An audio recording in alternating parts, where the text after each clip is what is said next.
ರೂಪಾಯಿ ಕೊಡ್ತೀರಾ ಬೆಳಗ್ಗೆ 180 ರೂಪಾಯಿ ಇರೋದು 100 ರೂಪಾಯಿಗೆ ಯಾರಿಗೆ ಕೊಡ್ತಾರೆ? ಅಟ್ಲೀಸ್ಟ್ ಇನ್ನು 30 ರೂಪಾಯಿ ಕೊಡಿ.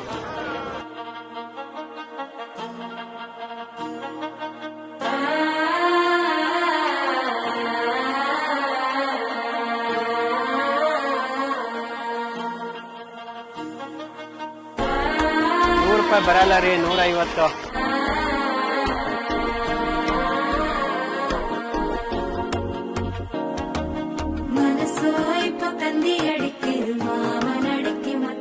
ಗುರು ಏನ್ ಯಾವತ್ತು ಹುಡುಗಿನ ನೋಡಿಲ್ವಾ? ನೋಡಿದೀನಿ ಗುರು, ಅದು ಇಷ್ಟು ಚೆನ್ನಾಗಿರೋ ಹುಡುಗಿ ನೋಡಿರ್ಲಿಲ್ಲ ಗುರು. ಹೋಗಾರ ಅವಳನ್ನೇ ಕಟ್ಕೋ. ಒಳ್ಳೆ ಐಡಿಯಾ ಗುರು.